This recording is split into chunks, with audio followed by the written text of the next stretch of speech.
Hello बच्चों आपका हमारे यूट्यूब चैनल दीपक सर क्लासेस में स्वागत है।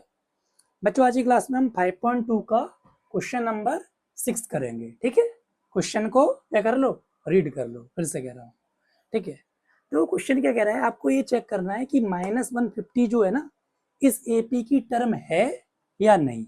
ठीक है, यानी जैसे ये एपी चल रही है कभी तो -150 आएगा या नहीं आएगा, ऐसा चेक करना है। वो कैसे करेंगे, सुनो।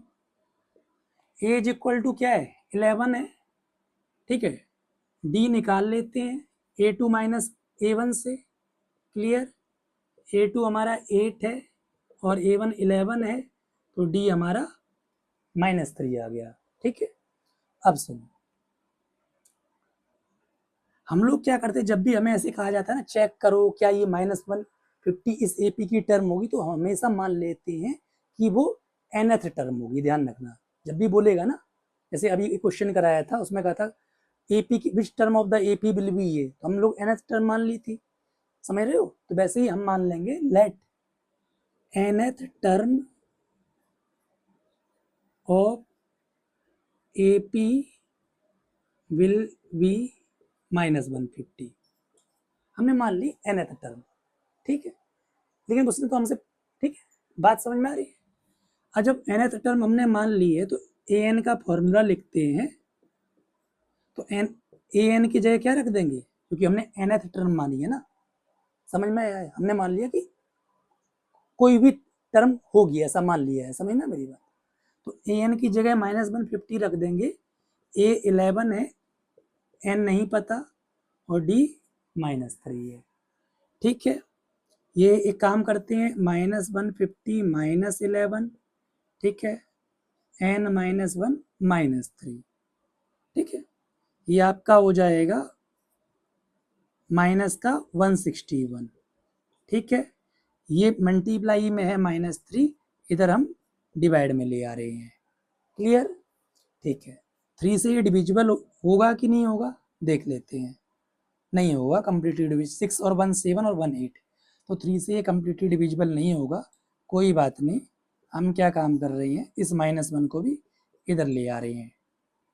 ठीक है, अब आ जाओ, सुनो, एलसीएम लोगे 3 आएगा, 161, 1 का 3 divisible by 1, then 3 will come, तो देन वी मल्टीप्लाई बाई 3, तो 1 इंटू 3 3। ठीक है, अब आ जाओ इधर, तो 161 प्लस 3 164 हो जाएगा, 164 बाई 3। ठीक है, क्या ये कंप्लीटली डिविजिबल है, नहीं है, डेसिमल में आएगा। ठीक, अब कितना आएगा वो भी लिख देते हैं,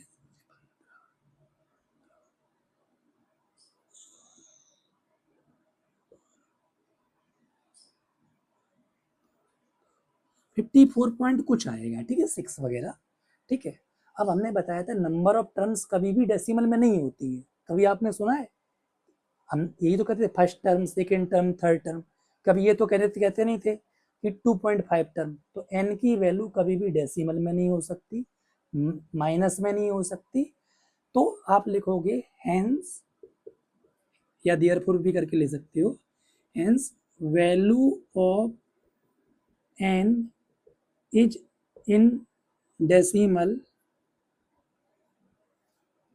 ठीक है, value of n is in decimal, therefore -150